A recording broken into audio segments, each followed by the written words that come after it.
Welcome to Senior Health, where we believe that growing older can mean growing stronger, wiser, and healthier every day. Let me ask you something simple.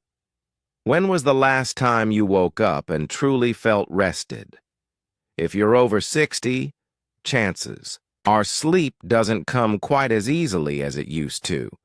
You may fall asleep quickly, but wake up in the middle of the night. Or you toss and turn until morning, even when you're tired. And somehow, even when you think you've slept enough, you still feel worn out the next day. You're not alone and you're not doing anything wrong. Today, we're going to talk about sleep in a way that feels honest, practical, and calming. No pressure, no long list of rules. Just one essential habit, one change that can help your body remember how to rest, repair, and recharge. So stay with me, because better sleep isn't out of reach. It's closer than you think. 1. Why sleep gets more difficult after 60, and why that matters. Sleep can be one of the most frustrating things to lose as we get older. You may find yourself going to bed at the right time, keeping the room quiet and dark, but still waking up tired, restless, or wide awake in the middle of the night. If this sounds familiar, I want you to know, it's not in your head, and it's not just you. After age 60, changes in the brain, hormones, and body rhythms start to affect how sleep works. You may begin producing less melatonin, the hormone that helps regulate sleep.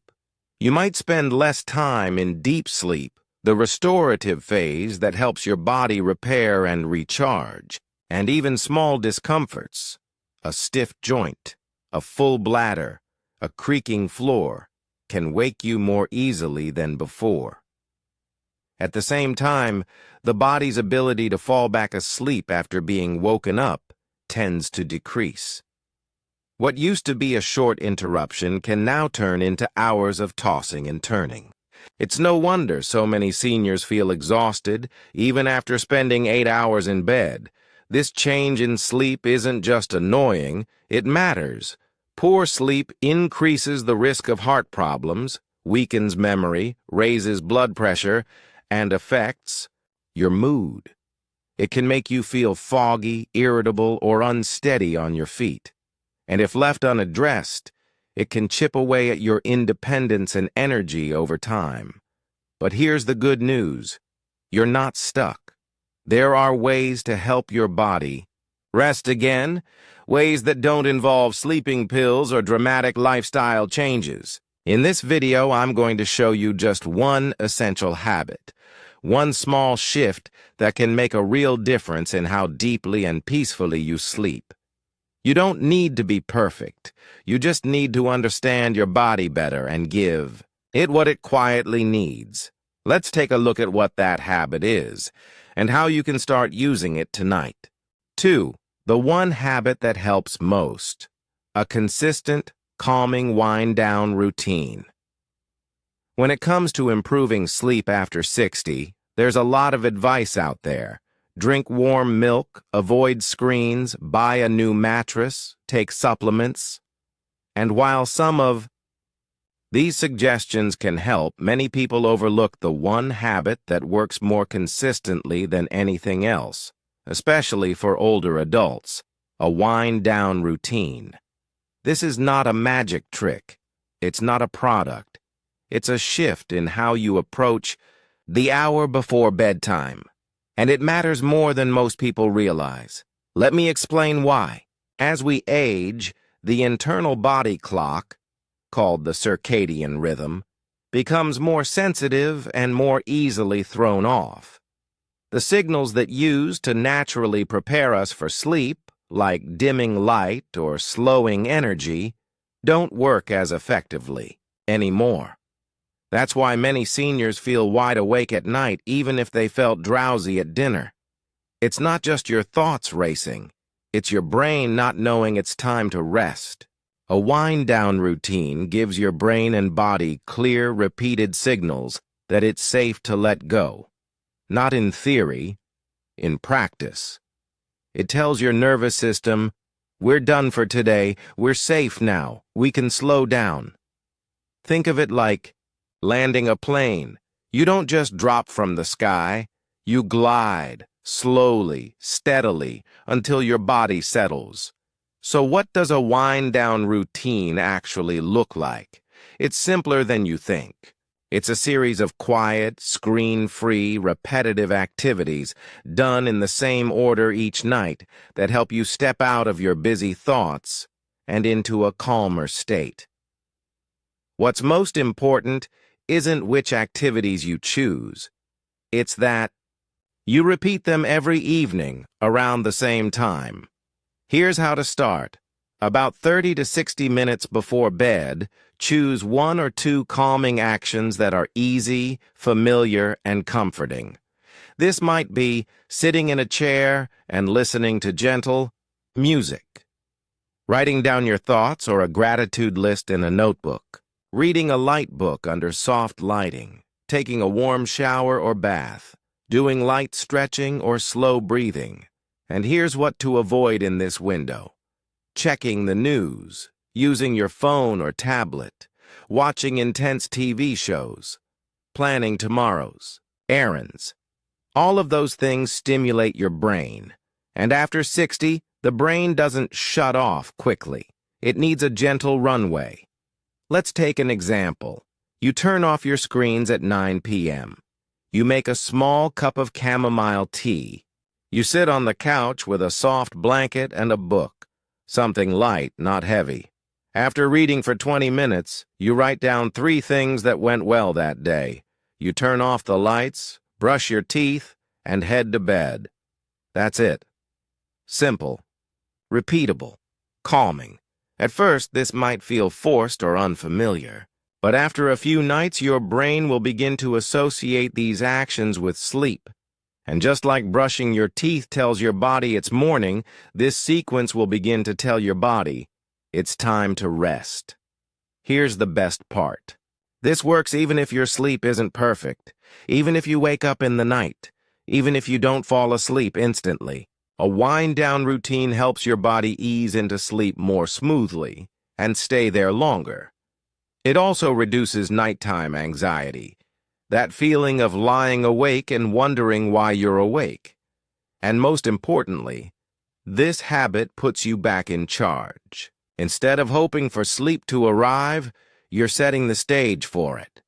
You're creating the conditions, night after night, for your brain to remember what it used to do so well.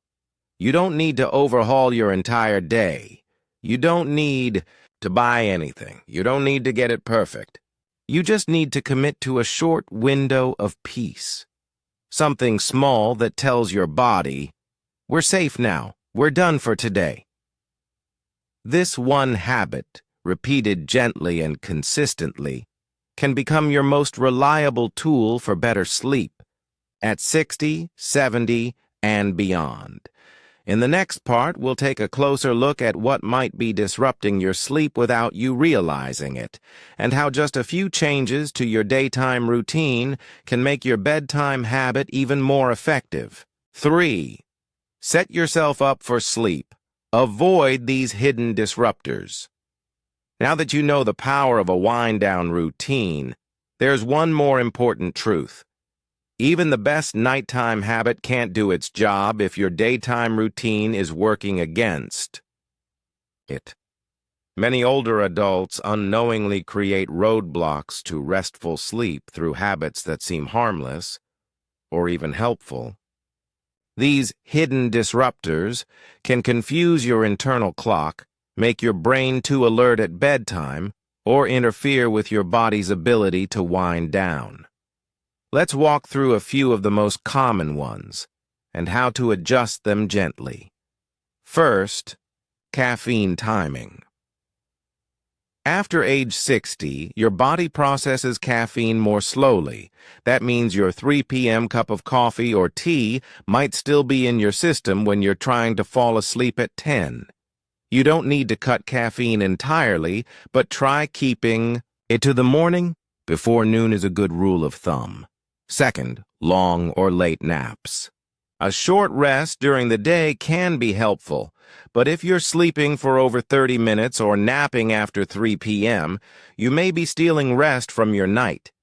If you feel the urge to nap, aim for a short one after lunch and set a gentle alarm so it doesn't stretch too long. Third, screen exposure after sunset. Phones, tablets, and TVs emit blue light that signals your brain to stay alert, not wind down. That light tells your body it's still daytime. Try turning off bright screens at least 60 minutes before bed. If you do use a device, dim the brightness or switch to a warm, orange-toned night mode. Fourth, evening stimulation. Big conversations, news headlines, planning tomorrow's tasks. These mentally stimulating activities can keep your mind in a problem-solving state. To avoid this, shift more active thinking earlier in the day.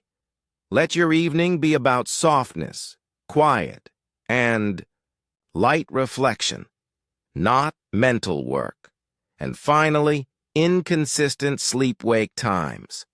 If you go to bed at 9 one night, midnight the next, and 10:30 the night after that, your brain doesn't know when to prepare for rest. Try keeping your bedtime and wake-up time within the same 1-hour window each day, even on weekends. This builds a stronger internal rhythm and makes falling asleep easier over time. The goal here is not perfection. It's awareness. By reducing the things that confuse your sleep signals during the day, you make it easier for your evening routine, that one essential habit, to do its work.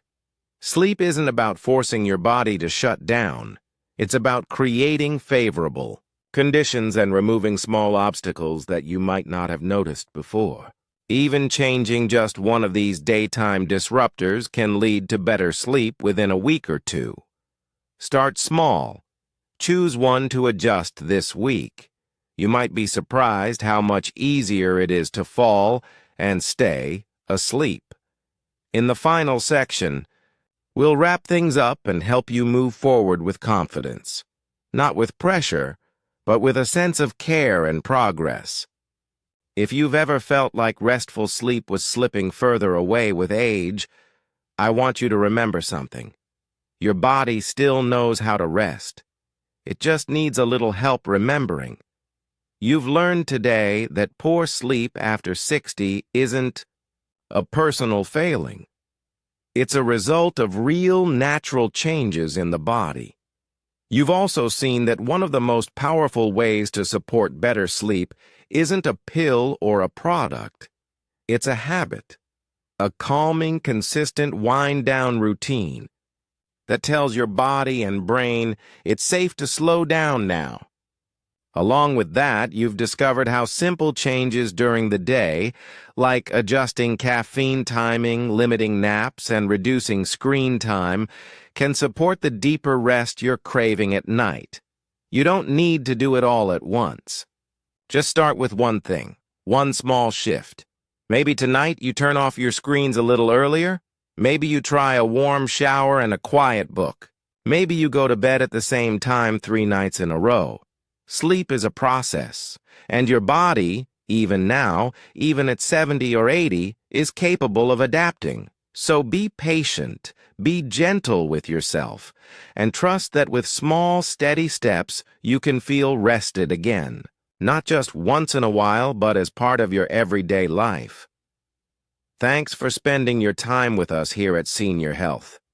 Remember, your health journey isn't about perfection, it's about progress, one gentle step at a time. If today's video brought you clarity or comfort, please subscribe, leave a comment, and share it with someone who might benefit. We're here to grow healthier together. See you next time, and until then, stay kind to your body and your mind.